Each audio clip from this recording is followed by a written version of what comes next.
Assalamualaikum warahmatullahi wabarakatuh.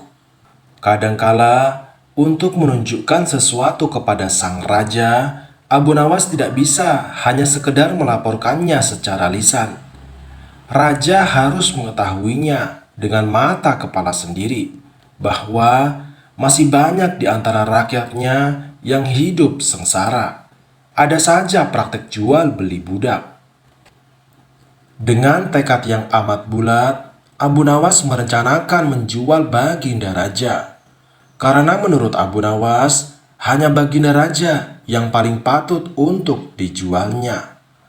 Bukankah selama ini Baginda Raja selalu mempermainkan dirinya dan menyengsarakan pikirannya? Maka sudah sepantasnya lah kalau sekarang giliran Abu Nawas mengerjai Baginda Raja.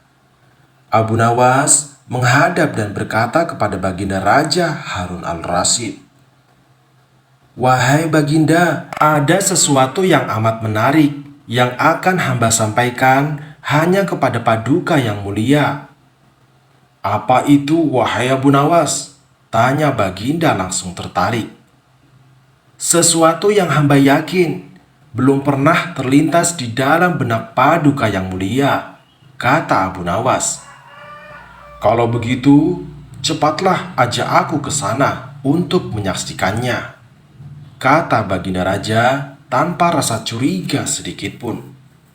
"Tetapi Baginda," kata Abu Nawas sengaja tidak melanjutkan kalimatnya. "Tetapi apa?" tanya Baginda tidak sabar. "Bila Baginda tidak menyamar sebagai rakyat biasa, maka pasti nanti orang-orang akan banyak yang ikut menyaksikan benda ajaib itu," kata Abu Nawas. Karena begitu besar keingintahuan Baginda Raja, maka beliau bersedia menyamar sebagai rakyat biasa seperti yang diusulkan Abu Nawas. Kemudian Abu Nawas dan Baginda Raja Harun al-Rasyid berangkat menuju ke sebuah hutan.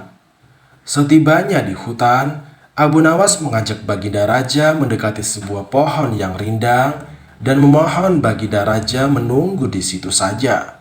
Sementara itu, Abu Nawas menemui seorang badui yang pekerjaannya menjual budak. Setibanya di hutan, Abu Nawas mengajak Baginda Raja mendekati sebuah pohon yang rindang dan memohon Baginda Raja menunggu di situ saja. Sementara itu, Abu Nawas menemui seorang badui yang pekerjaannya menjual budak. Abu Nawas mengajak pedagang budak itu untuk melihat calon budak yang akan dijual kepadanya dari jarak yang agak jauh. Abu Nawas beralasan bahwa sebenarnya calon budak itu adalah teman dekatnya. Dari itu, Abu Nawas tidak tega menjualnya di depan mata.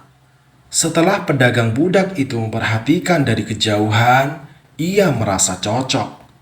Abu Nawas pun membuatkan surat kuasa yang menyatakan bahwa pedagang budak sekarang mempunyai hak penuh atas diri orang yang sedang duduk di bawah pohon rindang itu. Lalu Abu Nawas pergi, begitu menerima beberapa keping uang emas dari pedagang budak itu. Baginda Raja masih menunggu Abu Nawas di situ ketika pedagang budak menghampirinya. Ia belum tahu mengapa Abu Nawas belum juga menampakkan batang hidungnya. Baginda juga merasa heran mengapa ada orang lain di situ. "Siapa engkau?" tanya Baginda Raja kepada pedagang budak. "Aku adalah tuanmu sekarang," kata pedagang budak itu agak kasar. Tentu saja, pedagang budak itu tidak mengenali Baginda Raja Harun al-Rasyid dalam pakaian yang amat sederhana. "Apa maksudmu perkataan tadi?" tanya Baginda Raja dengan wajah merah padam. "Abu Nawas telah menjual engkau kepadaku, dan inilah surat kuasa yang baru dibuatnya," kata pedagang budak dengan kasar. "Abu Nawas menjual diriku kepadamu?" kata Baginda makin murka. "Ya," bentak pedagang budak. "Tahukah engkau siapa aku ini sebenarnya?" tanya Baginda dengan geram.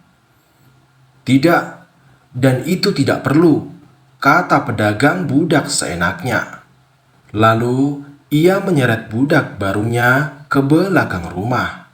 Sultan Harun al-Rasyid diberi parang dan diperintahkan untuk membelah kayu.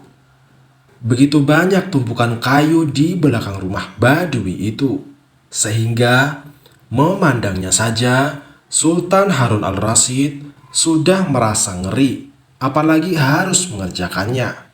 "Ayo kerjakan," perintah Badui itu.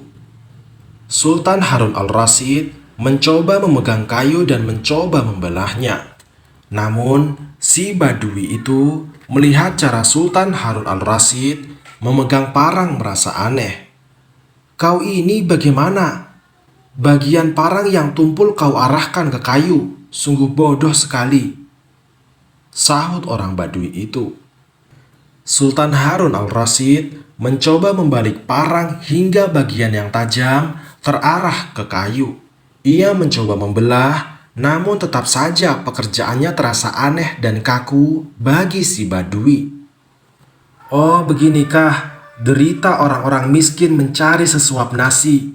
Harus bekerja keras terlebih dahulu. Wah, lama-lama aku tak tahan juga," gumam Sultan Harun al-Rasyid.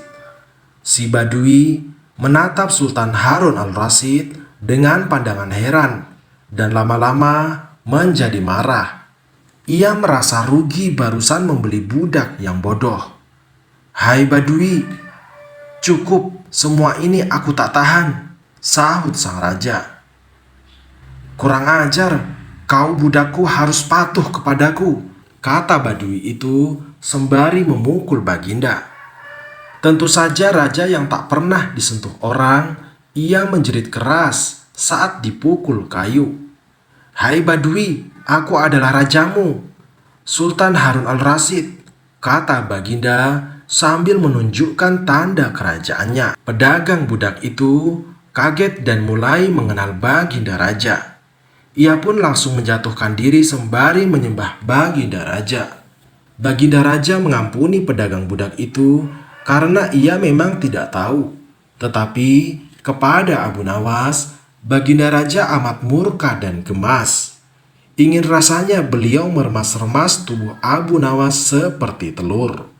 Wassalamualaikum warahmatullahi wabarakatuh.